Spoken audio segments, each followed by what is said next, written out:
Olá, pessoal, muito bom dia, que privilégio estar aqui com vocês de novo. A quaresma começou, né, e a gente tem aí 40 dias de propósito pela frente, né, de compromisso entre nós e em especial com Deus, de revelar o nosso coração e de ter, né, coisas importantes reveladas para o nosso ser, que quem nunca se questionou, né? Para que eu tô aqui na Terra? Qual é o meu propósito de vida? Muitas vezes essa pergunta, ela nos depara com uma sensação de perdido, de insegurança, né? Quem não fica tentado às vezes sobre uma previsão do futuro, né? Ou alguém que te diga, que te dê um conselho muito acertado de o que você deve fazer, o que você precisa buscar da sua vida, te dê uma direção. E a verdade é que, se você já se perguntou isso, eu acredito que é como se fosse até um dispositivo, né, que é colocado na gente muito antes da gente ser formado no ventre da nossa mãe. Talvez a nossa própria natureza divina nos coloque esse botãozinho, né, de dúvida. Para quê? Para que permaneça a essência da gente buscar a Deus.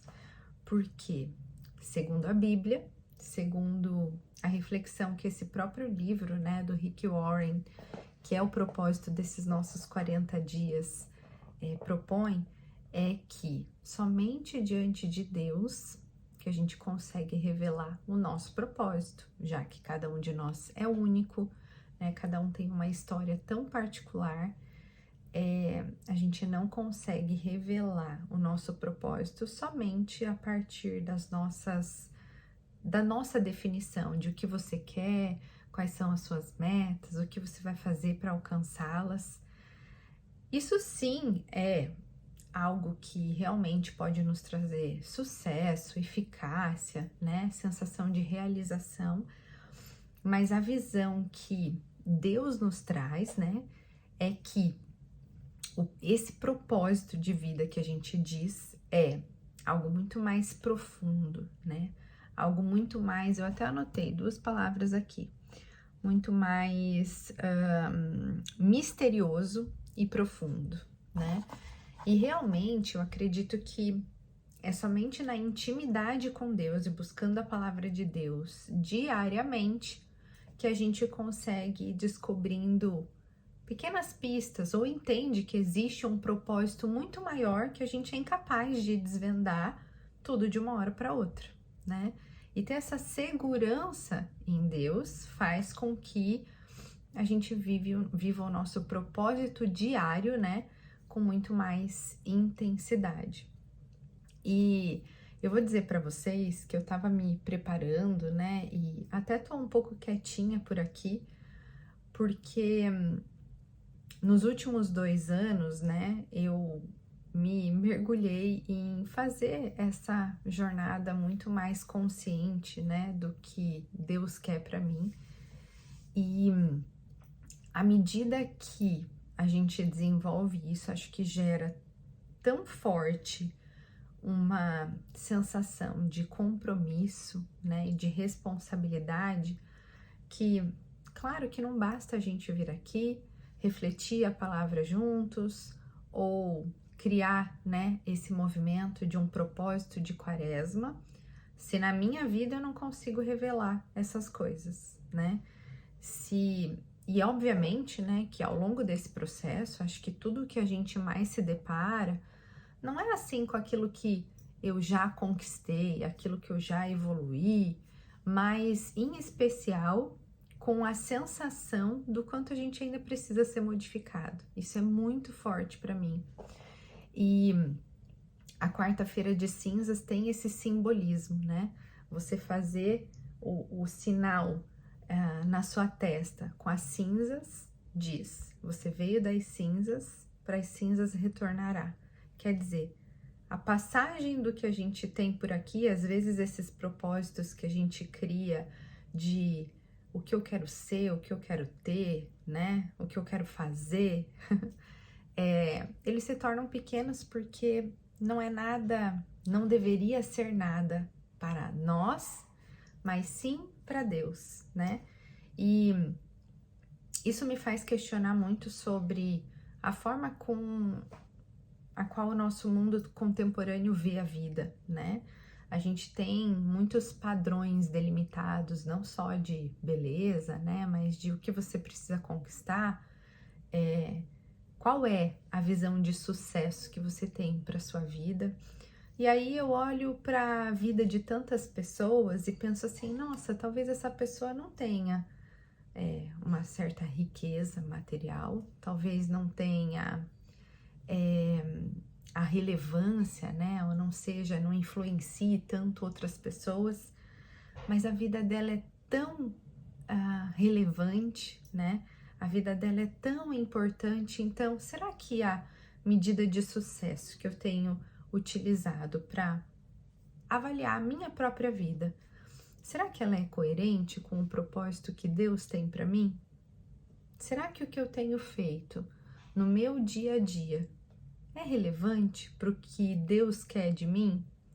Então, é nesse pequeno propósito que eu acho que as coisas têm sentido e tem tido muito sentido para mim, de ficar um pouco resguardada, né? De ir promovendo essa mudança em mim, para que não através de uma reflexão ou do meu compromisso de estar aqui interligado a vocês, e claro, é tão bom, né, a gente crescer e eu me sinto tão segura de saber que tem pessoas que estão aqui esperando essa mensagem, sabe? Claro que isso me faz continuar, mas eu não quero que isso seja uma sombra para que eu deixe de evoluir, de entender a minha necessidade em associar isso aqui que eu tô falando com a minha vida, né, e com aquilo que Deus quer de mim, para que Ele quer me usar. Isso dá muito trabalho, né? Às vezes a medida do sucesso é medida de felicidade, é medida de realização. E eu acredito que a busca por esse propósito, ela envolve não só felicidade, muito pelo contrário, envolve algumas dores, envolve você abdicar de certos prazeres que podem não estar totalmente correlacionados com os propósitos de Deus para você. Então, a gente precisa ter uma medida muito forte, assim, um compromisso muito. É uma questão de honra, eu acredito, sabe?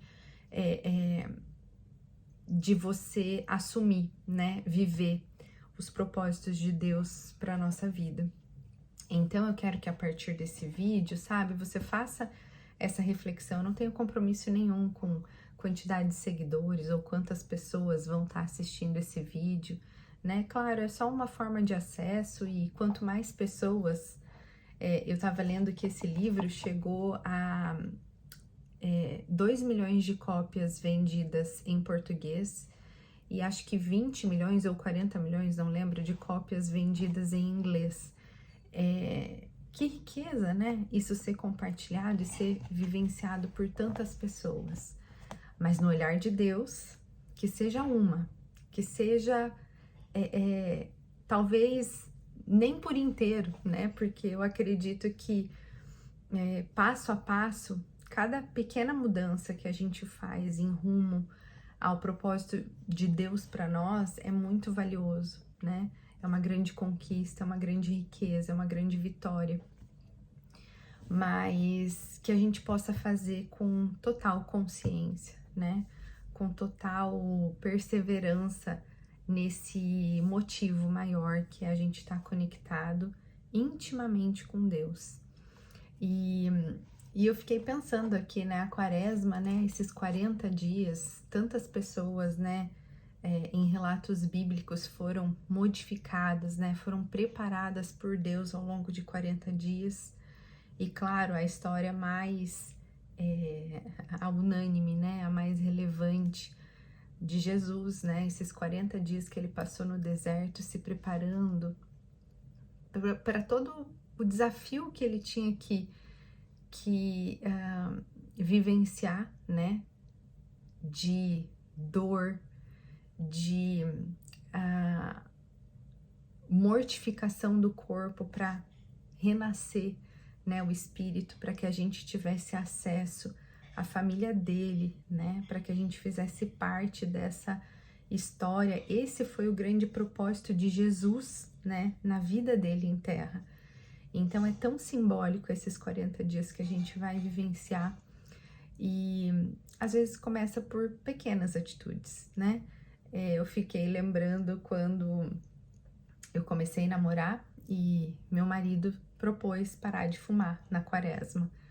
E parece uma atitude tão pequena, né? Tão simples. Eu tenho certeza que isso fez parte de um processo de grandes modificações, né? E é assim que a gente fortalece a nossa identidade, né, enquanto filhos, a nossa identidade em Deus e em Cristo. Então, recebam com muito amor e carinho, né, esse meu convite para a gente permanecer juntos e firmes aqui durante esses 40 dias, e que esses 40 dias reflitam a eternidade. Fiquem todos com Deus, até amanhã e um beijão. Simone.